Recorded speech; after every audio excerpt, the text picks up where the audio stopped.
Okay, I want to address something that I saw on YouTube in regards to a question on why we are not hearing from a lot of Black farmers during the midst of this economic decline here in the United States. A lot of Black farmers have had to learn to be self-sufficient without government support. So in my opinion, that's why you're not really hearing from a lot of Black farmers right now, because there's not a lot of us, and a lot of us don't have loans like that. There's been a push, I know, within my circle of people to make sure that your land is paid off and that you are not relying upon the government in order to feed your family. Yeah, that's just my opinion. But what we can do is go and talk to Dad and see what Dad has to say about all of this. Yeah, so let's go check on Dad, like I was saying, and have him give his opinion on the state of Black farmers here in the United States, because you don't hear too many of them, like I said, complaining online. And maybe he has an opinion that is slightly different from my own. I said what I had to say, but I think Dad might have something to add to the conversation. So, Dad, I was talking about the Black farmers and what's going on with some of the farmers, like what's going on in Nebraska. Why do you personally think that Black farmers are not online complaining about what's happening with the government and government policy and complaining about losing money right now? I think the Black farmers, they're going back to old school. They learn by now how to keep the man out their pocket. You see, they learn to pay for things cash. They learn to pay off the house, pay off the farms. The government always talk about subsidies, different types of subsidies. When they sign up for the program, we as a group don't get it. You know, it goes to other people.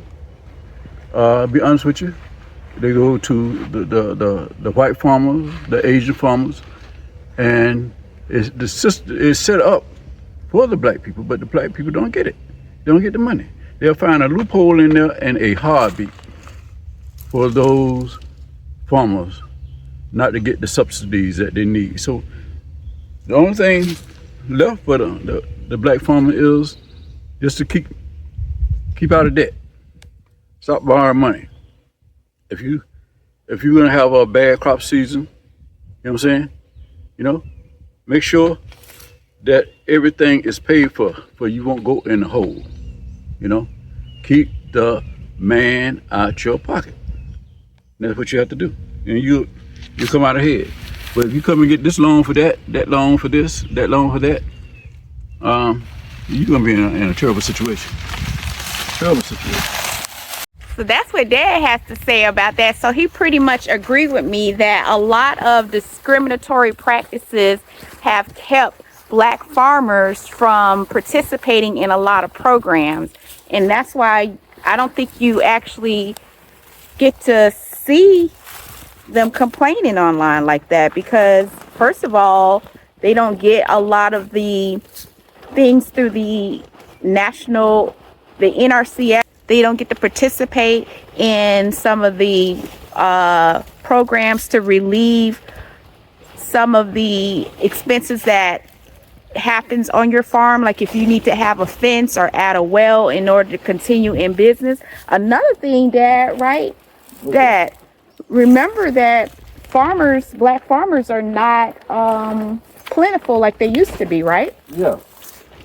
There's a lot less farmers now. That's what I was telling you. The Black farmers is in a survival mode. Is in a survival mode. So if you're in a survival mode, pay off your overhead. Pay off your overhead. That's the equipment, that your farm. Make sure you have your taxes paid. Make sure your house is paid for. Don't stop going and getting loans on your property, on your asset. You know. I've seen people get loans on their house or their land in order to buy a car. Yeah. Like that's some crazy stuff. I think that when I talk to different farmers and different people in business, some of them is business illiterate. They don't know the difference between an asset and a liability. Yeah. You know what I'm saying? They don't know the difference between things that appreciate and things that don't appreciate. So, if you don't know what's going on, ask somebody that knows what's going on. Always have you somebody that have a business mind, and let's talk to them, a general conversation, and help you keep on track. Because once you lose your house and your farm, it's hard to come back now. And it affects generations upon generations. Hey, but before I finish the topic about it, let me show you what Dad is currently doing. See, this is what Dad is doing. He's putting down some pine needles. And Dad, what you think about the plants that we planted a year ago? Oh man, I had made a previous short video, and I keep on forgetting the names of them. But Iris. Okay, and I love how they come out. They're very, very beautiful. I love myself some plants. I love them. I love the color of them. I love earth tone colors in here. Earth tone colors, different unusual colors. I just love them. I just fall in love with them. I could just sit in a chair with a cold glass of iced tea and just look at the different plants and listen to the birds, fresh air, and just enjoy out here in nature, Yeah. But this all of them coming along pretty good. This one, look at him. Look at the buds on this one right here. See how it's coming along right here? You know what I'm saying? This one right here is moving fast. Now we got 1, 2, 3, 4, 5, 6, 7 more that's coming up pretty late. But this one, look at it. See the buds coming up? Yes. It's really looking nice. Really looking nice. Dad loves his plants. Yep. And we try our best to take care of them. The thing is, when you get, I hear guys in the 50s and the 60s, they say they senior citizens and just like that. You have to keep yourself in shape and enjoy nature, eat the right food. Come out here and plant you some plants on your property, and keep yourself active all the time. And stay away from them when people tell me, oh, my back hurt, my leg hurt. I can't complain like that, I get up and exercise in the morning and get ready for the day. But you can see how the plants come along. Yeah, they're coming along beautiful. That last video I made about on your channel? Oh man, I had so many subscribers, it was a shame. There's a whole lot, and especially the women. The women just love these plants right here. Yeah, they're beautiful. They and it's really nothing like the color purple. Nothing like the color purple. Okay, look here. When I get through with this right here, follow me to the other side. Let me show our community the other plants that we have, okay? Okay. So we do have them on both sides of the property up towards the front. Because we're very visual people. We like to have our things looking beautiful. Yep, coming along real nice. Coming along real nice. And what we're going to start doing later on, we're going to get the straw. We got a whole lot of pine trees in the back right there. Yeah. And we're going to start buying straws. And we're going to start utilizing the straw that's on our own property. Oh, yeah. And that way we'll save a whole lot of money.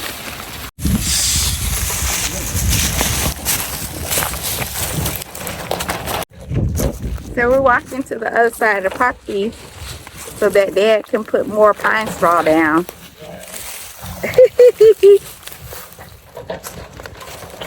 Because he really loves the flowers that we picked out. I'm the one that picks them out. I go and say, you know what? Nothing like the color purple. There's nothing like the color pink. And that's what I do. And then Dad would be down with it. So I'll pick out the flowers and he'll put the flowers into the ground for me. So these are the other ones which are on higher ground, and they're actually blooming a lot better than the ones on the other side. These are one of our favorite plants. Dad, look at them. They look impressive. These ones on this side of the property, although it's higher, right? It's doing better than the ones on the other side of the property. That's true. It is. Very I like that impressed. color. I like that color. Oh man. Very, very, very good. Come along. We're coming along.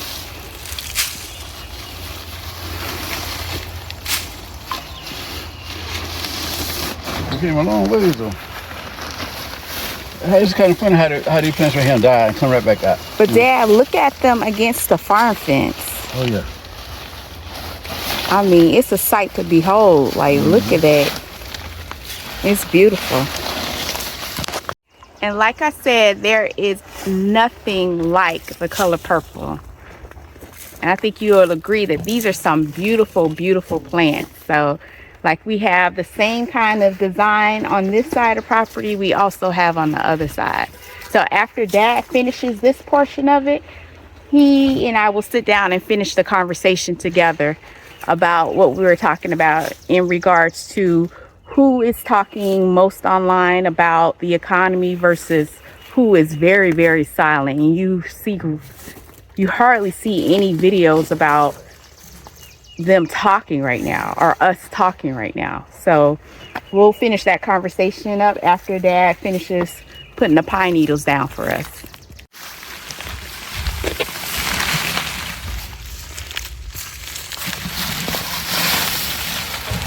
You think everybody find you don't have to step down on them, you know?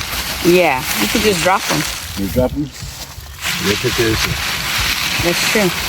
The USDA says as long as there's 4 inches of mulch or pine needles, you don't have to worry about weeds coming through it. They did some experiments to verify. Go back there.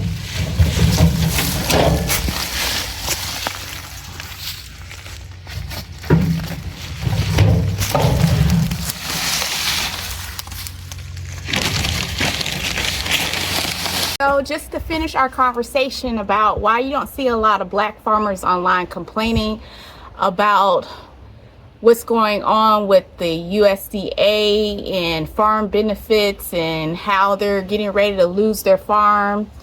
Like I said, a lot of it is systematic, and a lot of us didn't. First of all, the decrease in farmers have been happening since 1990. Like, it's real bad. I think it's only 1% of farmers that's black right now that's registered with the USDA, and they're black. There's only 1% compared to where it used to be, I think 13%. So it's dropped substantially, like ridiculously low. A lot of black farmers have lost their land through eminent domain, through systematic issues. And so there's, number one, there's not a lot of black farmers. And number two is when it's time to give out benefits or to help people to further their farm, black farmers are often overlooked. They don't allow black farmers to get, it's just a fact. There's been a history of discrimination. So they're not able to get loans and other benefits that come from the USDA to continue in business. And so that's another issue. And so you don't see a lot of black farmers relying on the USDA like that. So they're not going to be online complaining like you have other farmers that's out in Nebraska and other parts of the United States who are white farmers. You're not going to see black farmers talking like that because, number one, most of them are living debt free. They're not involved in the programs from the USDA, and there's not a lot of us here in the United States. So a thing that I wanted to kind of like bring up, what my dad has always taught me, and he has said it recently out there where we were putting the pine needles around the iris, the bearded iris. Dad always has told me, and because of my accounting background and because Dad has spoken this into my ear so often, he always talks about keeping the man out of your pocket. Mm-hmm. And when he says that, I think a lot of people think, oh, he's talking about the white man, keep the white man out your pocket. It's more than just, I guess, that. It's more of a systematic, like, keep the government, keep the corporations, keep the system from putting you in a position of debt where you are not able to maneuver during times of decline. And I think that's what you mean, right, Dad? Yeah. Okay. Back in my days, we had farmers that really couldn't read and write, but they had vast acres of land, like the Majors, the Pace, Molly Polymaze. Yeah, and you can name all of them. You know, we had so many. We're in the Goose community, you know, in the Homestead community, and the Perrine community. We had, but their thing was to keep the man out of their pocket. And if a person that can't read and write knew how to keep the man out of the pocket, what do you think about it? Yeah, think about an educated person, you know? So we have to go back to the old school and stop getting all these loans and keep ourselves update with the laws, the new laws coming out, and pay your property tax, pay your property tax, pay your property tax. And another thing, set up your property with a trust fund. That way it bypasses probate. Yeah. And do these Keep things. the system out of your business. Like Yeah. And then if you have a farm, get the family together on a monthly basis and talk about business, you know? Just have every third Sunday, every fourth Sunday we'll come to the house and have a sit down and we talk about business and finance, you know? We got to start doing that, you know? Because if we don't do it, then ain't nobody else gonna help us, you know? You know? So minimize your the man in your pocket, pay off your know the difference between things that appreciate and things that don't appreciate. That appreciate, right? Yeah. And make sure you understand the difference. And try to pay off your house, try to pay off your land. Don't have a car note. Even the type of cars that we buy, they're salvage units. We never buy no new car right off the lot. No new cars, no. Salvage units are the best. Yeah. I had my salvage unit for years and it only cost me $5,000. My son has a salvage unit. Everybody has a salvage unit. So we don't buy new cars because we know that as soon as you drive them off the lot, they depreciate. So we do a lot to minimize overhead. And I think that's what's going on, why you don't see a lot of particularly like black farmers online complaining about what's happening in this economy, because you're not going to hear them talk about getting ready to lose their land. And for the equipment, back in the days, black farmers knew how to network. You know what I mean by network? If they had a tractor, they let another black farmer use that tractor, you know? It's still going on today. You know what I'm saying? So you have to go back to that.